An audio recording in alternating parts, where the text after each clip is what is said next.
pulled up here and there was somebody telling people where not to park. I was like, okay, I got suckered into something. But then I saw the wine and I thought it would be fun. So I planned nothing and prepared nothing and had no agenda, and that's a better way to be. And so, and Jim said, why don't you talk about your new book? Thelonious Monk said talking about music is like dancing about architecture. So, is that a minute? Those people laugh about 7 seconds later, that's okay. We're patient. So I kind of just talking about, it's like you write it and then talk about it. It's like, So, I guess I'll just do that. I'm a pastor in Grand Rapids, Michigan, an epicenter of progressive culture. Especially in Seattle. If you want to see where things are going to be, look down the road. Check out G-Rap. Starts there and works its way to the coast.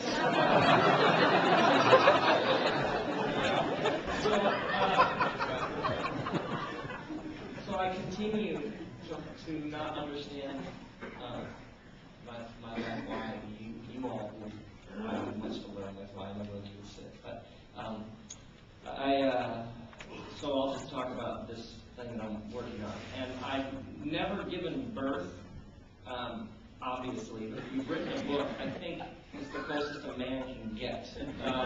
So there's the romance, there's the conception, and then at some point you actually have to push it out. And so I'm moments away from actually this thing being handed over once and for all to the publisher. But the book is called Jesus Wants to Save Christians. And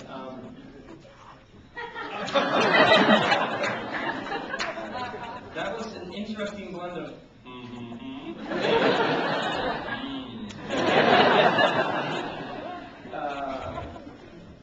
and I might begin by saying, if you are a follower of Jesus, a Middle Eastern man living in an occupied country who was crucified by the global military superpower of his day, and the leader of the global military superpower of your day, in celebrating victory and occupation of a Middle Eastern country, quotes hymns in the military victory speech about Jesus. If you are a Christian, this should make you nervous. The Bible is a story told from the perspective of people on the underside of global military superpowers. So it's the Egyptians, the Babylonians, the Assyrians, the Persians, the Romans. The Bible comes to us from small minorities of people who are conquered peoples with the boot of giant global massive military superpowers on their neck. With me? So when you read this story, and you read this book, as a citizen of the most powerful empire the world has ever seen, you may miss some of its central ideas. Because when it says, some trust in chariots, but we trust in God, and you are 6% of the world's population and have 42.8% of its weapons, you're the one with the chariots. Correct? So, my interest is in how do we understand the story of the Scriptures and in some way separate the cross and the flag long enough to make sure that we haven't bought into some things, or maybe supporting and animating some things that are the very kinds of things Jesus came to set us free from.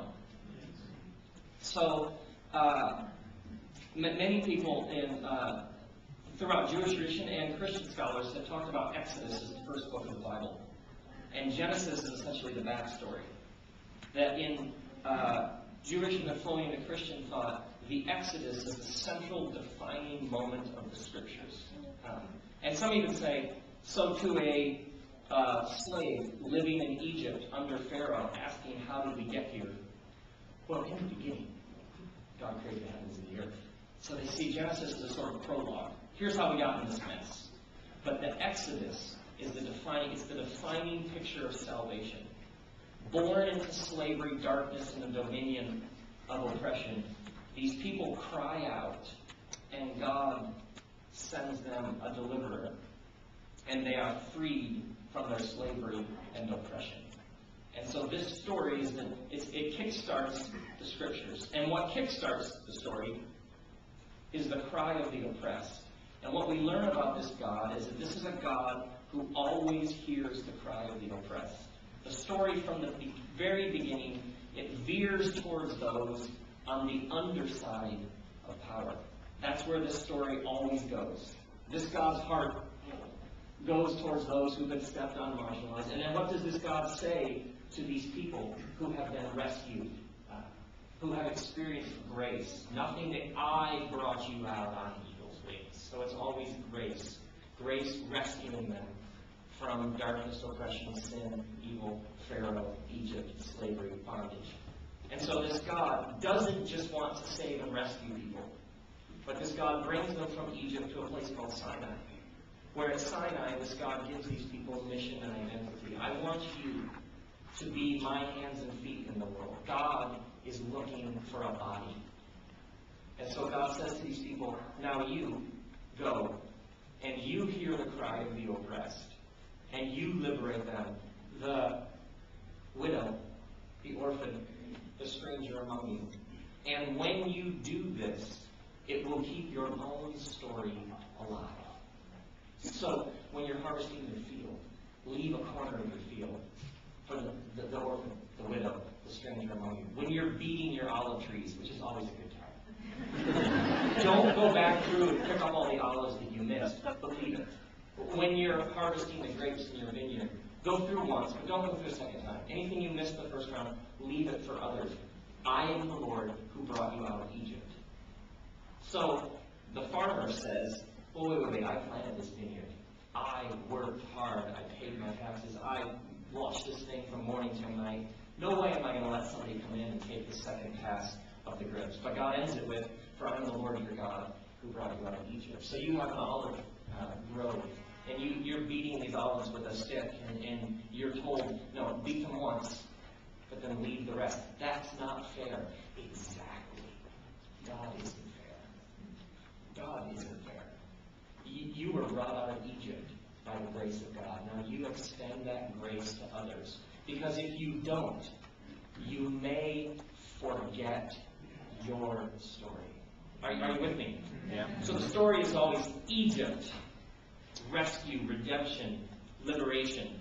Sinai, God is looking for a body. God even says at one point to Moses, you will be like God to Pharaoh. God's looking for flesh and blood to show the world what this God is like. Here's what this God is like. This God is the God of the oppressed. This God always hears their cry, and this God acts on behalf of those who are in bondage to liberate them.